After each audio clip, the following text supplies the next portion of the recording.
Buenas noches, Alexis. Quiero agradecer a los organizadores de estas jornadas cervantinas. Para mí es un verdadero privilegio poder compartir con ustedes algunas reflexiones provocadas por la lectura de Cervantes, ¿no? Me voy a enfocar en un tema que ha sido muy tratado, pero que me provocó una especial preocupación, inquietudes en la lectura de Cervantes, ¿no? El tema, como bien lo ha señalado Alexis, es locura, cordura y muerte, unas notas provocadas por Cervantes, ¿sí? Antes que una conferencia, compartiré con ustedes lo que podríamos llamar unas notas casi al margen, que surgen de la última lectura que hice del Quijote, de dos novelas ejemplares, El licenciado Vidriera y El diálogo entre dos perros. Para mí esta aclaración es importante, pues hablar del Quijote y de la obra de Cervantes implica arriesgarse a navegar en una tradición de interpretación y comprensión de una obra y de un autor que con mucho me supera. No soy especialista en Cervantes y en el Quijote. Esta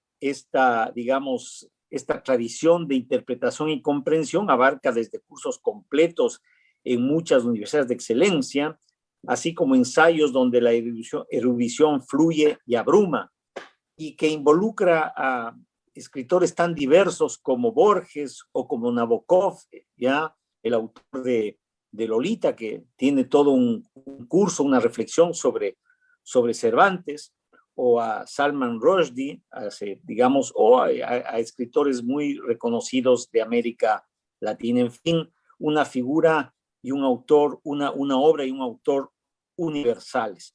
Por tanto, siempre es complejo, tratar de navegar en estas aguas procelosas de la obra de Cervantes y especialmente del Quijote, aunque no me referiré exclusivamente a esta obra.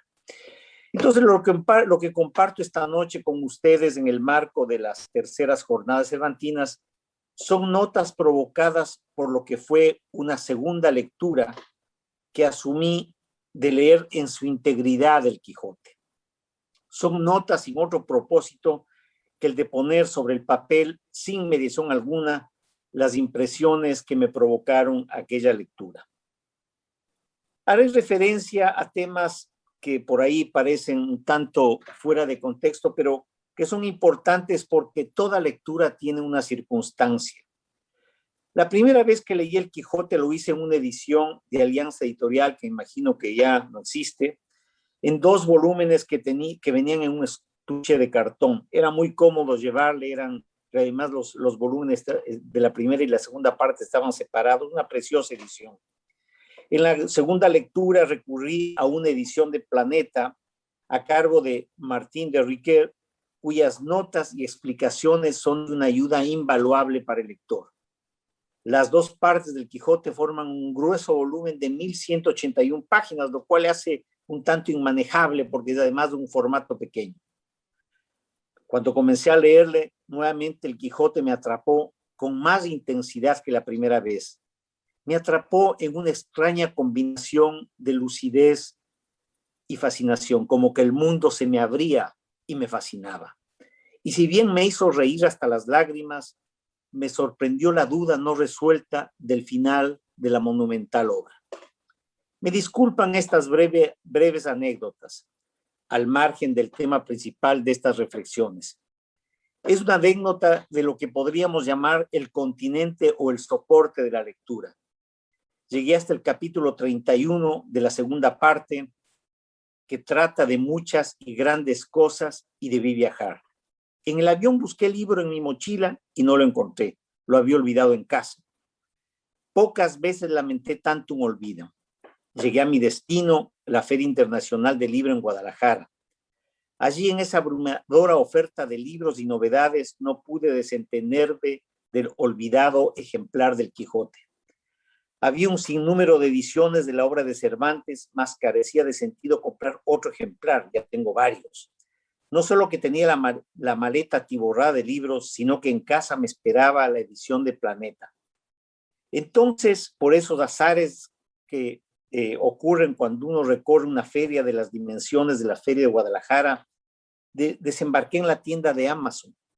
El joven vendedor era un encantador de serpientes, como hay algunos en Manabí, y me ofreció un Kindle, aparatito al que había mirado siempre con desprecio. No podía aceptar sustituir el peso específico del libro por la engañosa realidad de la pantalla.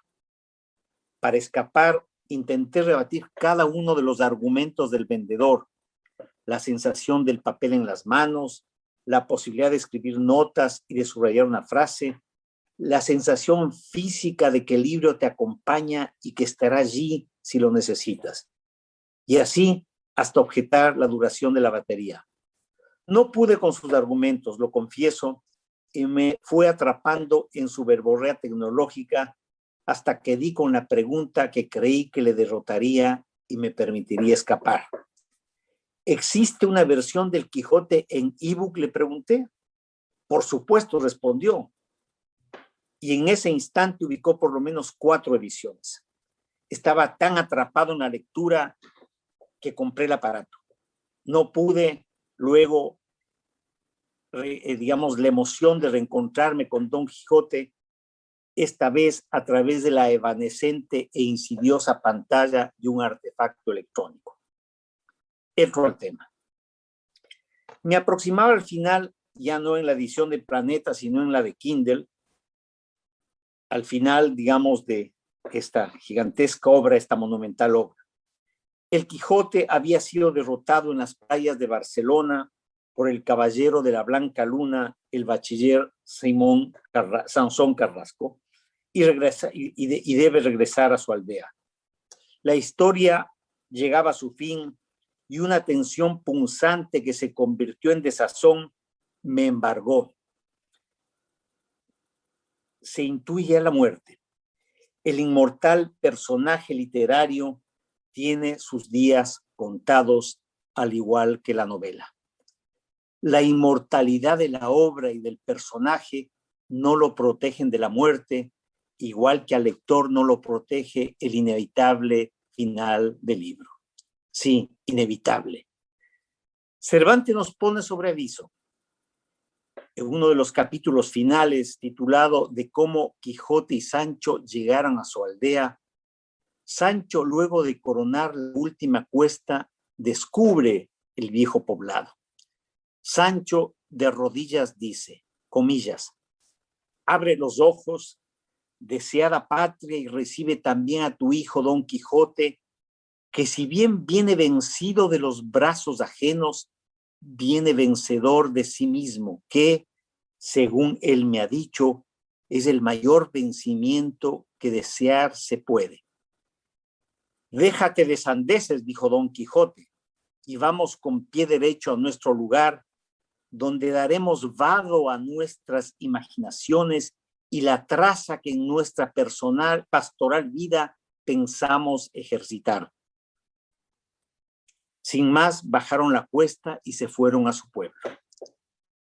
Tanto la reflexión de Sancho y la respuesta del Quijote son mensajes en claves no sobre la muerte, ya presente tanto en la derrota como en lo que podría entenderse como un símbolo. Mirar desde la altura la patria que se dejó tiempo atrás, en una clarísima reminiscencia a Homero y la Odisea, y el descenso al origen, a la tierra natal. Son algo así como mensajes en clave sobre la transfiguración del Quijote. ¿Cómo entender el hecho que se ha vencido a sí mismo? Me pregunto, ¿venció a la locura? ¿Recobró la cordura? En su respuesta, Don Quijote nos daría pistas sobre una posible interpretación. Ya en su patria, en su pueblo dice, daremos vado a nuestras imaginaciones y la traza que en nuestra pastoral vida pensamos ejercitar. Escuchen bien la frase, pensamos, no que lo hicimos, que ejercitamos. Dar vado es aquietar, tranquilizar las aguas turbulentas de la demencia, de las imaginaciones que le sacaron de su vida cuerda, de su vida como Antonio Quijano. También aquietar desde la memoria, desde el recuerdo, lo vivido, es decir, hacer un balance de los caminos recorridos durante la vida pastoral. Cervantes cierra la frase potenciando la ambigüedad creada, pues se trata de hacer vado de aquello que pensamos ejercitar. Es casi inevitable especular que toda la traza del Quijote, el camino recorrido, aconteció solo en la mente calenturienta de Alonso Quijano, que de manera casi abrupta toma conciencia del desvarío en que ha vivido, de su locura. El último diálogo, que ha sido muchas veces referido, el último diálogo del Quijote con Sancho, es revelador del cambio radical del personaje. Estamos hablando de las últimas páginas del Quijote. Perdóname, amigo, dice el Quijote a Sancho, de la ocasión que te he dado de parecer loco como yo, haciéndote caer en el error en el que yo he caído de que hubo y hay caballeros andantes en el mundo. Un hombre cuerdo hablando de su locura pasada. Pocas líneas después dice, señores, vámonos poco a poco, pues ya en los nidos de antaño no hay pájaros o gaño. Yo fui loco y ya soy cuerdo. Fui Don Quijote de la Mancha y ahora, como he dicho, Alonso Quijano el Bueno. Pueda con vuestras mercedes mi arrepentimiento y mi verdad volverme a la estimación que de mí se tenía. Está hablando el cuerdo. Un diálogo cargado de símbolos que contienen, a mi juicio, una de las tantas claves del Quijote. La súbita cordura es la irrupción de la razón, de la modernidad en el mundo medieval e ilusorio de los caballeros andantes. También es la apertura de una brecha en la que Cervantes desplegó el juego de la ficción literaria y de su expresión, la novela.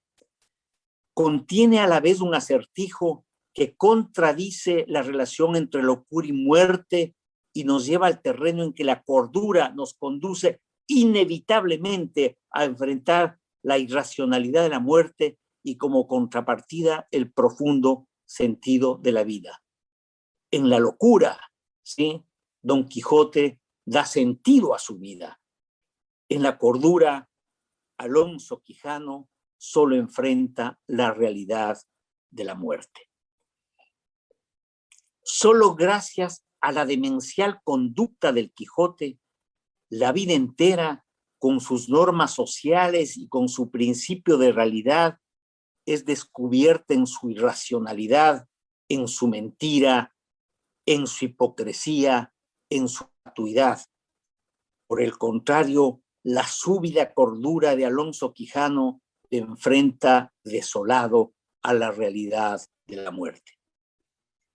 En el mundo ilusorio de los caballeros andantes en que transcurre la obra, a pesar de ser aporreado y saherido, a pesar de perder los dientes y tener las costillas rotas, un halo de inmortalidad rodea al Quijote y además vive una interioridad sin culpa, una conciencia más allá del bien y del mal, una conciencia que no discrimina entre el acto real y la fantasía. Al recuperar la razón, ese halo desaparece.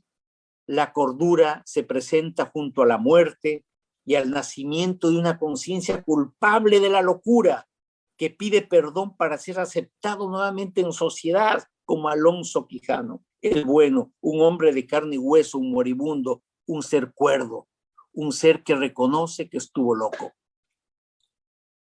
Cervantes renunció a dejar que el Quijote muera en la ley de su delirio caballeresco y optó por llevarlo al lecho de la muerte plenamente cuerdo. Al hacerlo, Cervantes inauguró la modernidad, el imperio de la razón, de la cordura, de la conciencia culposa.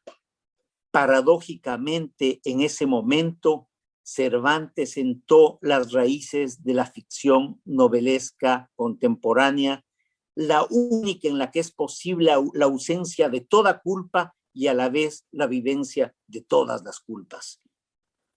Cervantes se guarda hacia el final para sorprendernos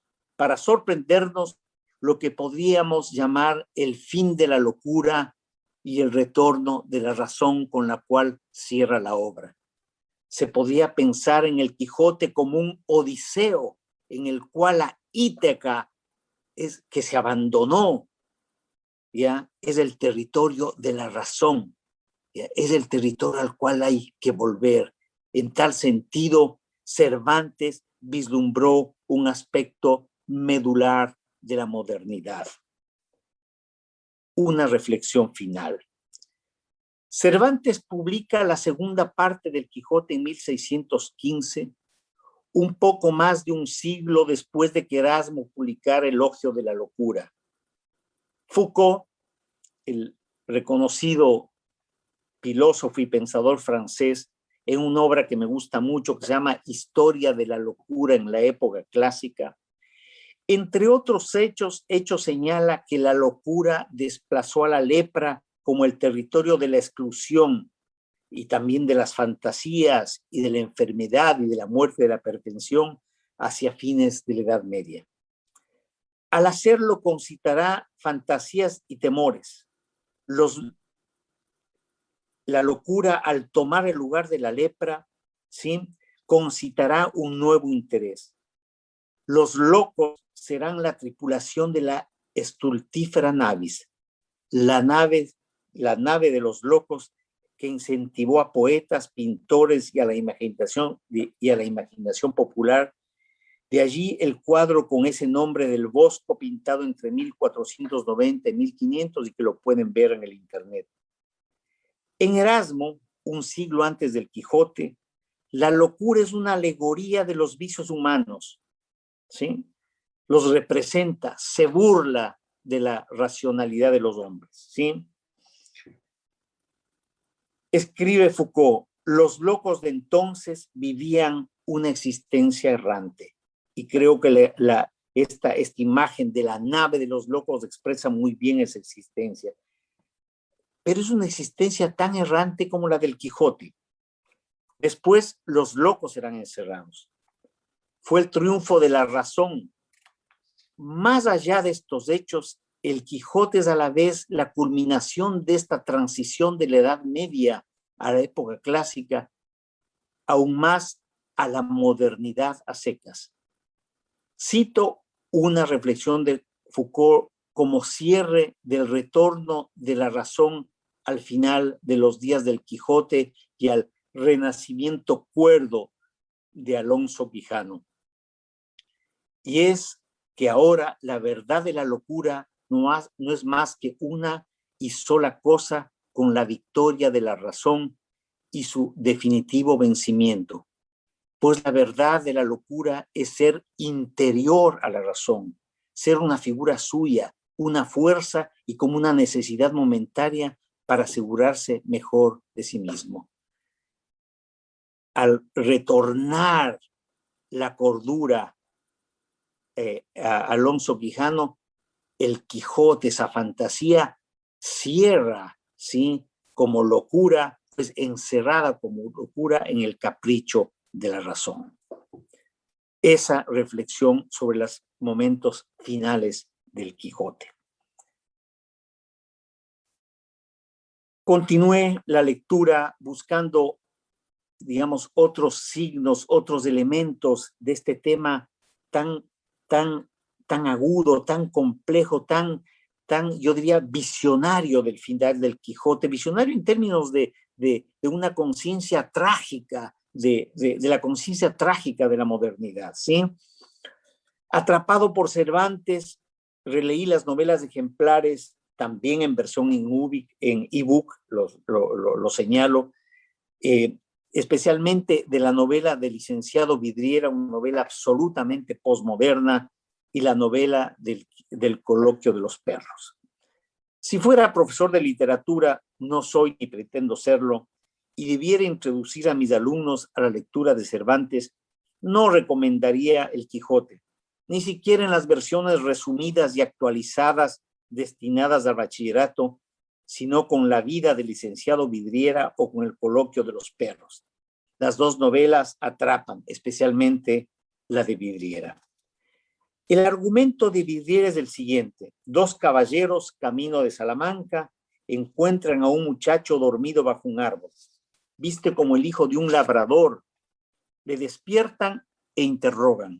El muchacho, llamado Tomás Rodaja, responde que quiere ir a Salamanca y busca un amo al que servir con la única condición que le permite estudiar.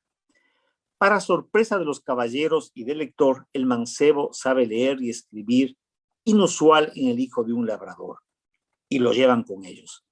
Tomás tenía, comillas, un raro ingenio y triunfó en Salamanca. Hizo un paréntesis en sus estudios y decidió reconocer el mundo. Luego de viajes y aventuras, regresó a la ciudad para reencontrarse con los libros. El amor le juega a Tomás una mala pasada, así como el amor por Dulcinea le lleva digamos, al Quijote a una forma de vivir también la locura. El amor le juega a Tomás una mala pasada. Una dama, entre comillas, de todo rumbo y manejo, se enamora perdidamente de él. No corresponde a los furores amorosos de la mujer. La dama desairada intenta un último recurso, una pócima para el amor, al estilo de la Bella Durmiente, no por odio, sino por pasión. La mujer ofrece a Tomás un membrillo toledano que contiene la pócima. Él la come y por poco muere.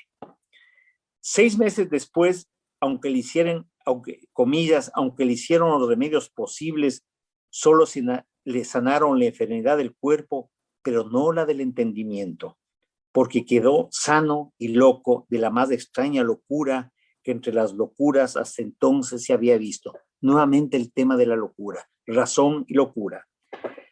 Tomás cree que su cuerpo es de vidrio, de pies a cabeza, y comienza a actuar procurando evitar toda circunstancia que implique algún riesgo que pueda romperse.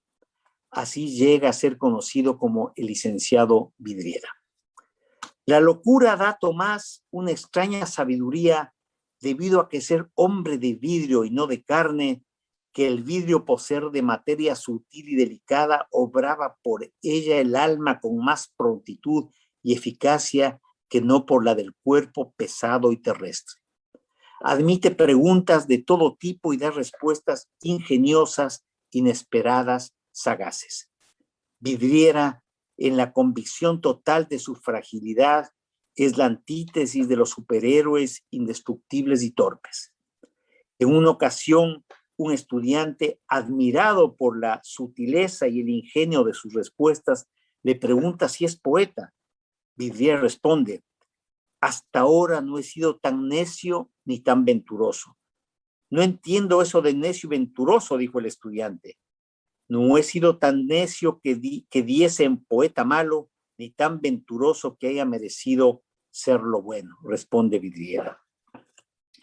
Si Alonso Quijano el Bueno llega a la locura a través de una inmersión radical en los libros de caballería y se transforma en el Quijote, la locura de Tomás, que del letrado de carne y hueso cree haberse convertido en un hombre de vidrio, es resultado de no haber respondido a la pasión amorosa de una dama. Si la derrota en Barcelona lleva al Quijote de vuelta a la cordura, en el caso de Vidriera fue un monje de la orden de San Jerónimo quien, comillas, le curó y sanó y volvió a su primer juicio, entendimiento y discurso. Le vistió como letrado y le hizo volver a la corte. Tomás, y acuerdo, cambió su apellido de Rodaja a Rueda. De manera similar a lo que ocurre en el Quijote, en la vida de Vidriera la locura es necedad y sabiduría. Un mirar la vida desde un ángulo que la cordura y la razón no lo permiten. Alonso Quijano retornó a la cordura y a la muerte. Tomás Rueda, sin sufrir derrota, fue curado y perdió la sabiduría y el ingenio. Fracasó como letrado en la corte, tomó el camino hacia Flandes en el decir de Cervantes, donde terminó sus días dejando fama en su muerte de prudente y valentísimo soldado. En las dos novelas, Cervantes renuncia a que sus personajes mueran en la locura. ¿Por qué? Tal vez creía que no era una buena muerte. La locura los excluía de llegar al paraíso, al cielo. No lo sabemos. Tal vez la locura no era señal de inocencia y así Cervantes optó por darles vida e ingenio en la locura y muerte en la cordura, en el imperio de la razón. Una reflexión final y al margen de todo lo dicho. Del coloquio que pasó entre Cipión y Berganza, perros del Hospital de la Resurrección, que está en la ciudad de Valladolid, fuera de la Puerta del Campo, a quien comúnmente llaman los perros de Maude, no comentaré nada. Únicamente recomiendo su lectura. En cualquier edición, en papel, hay algunas y a precio rebajado.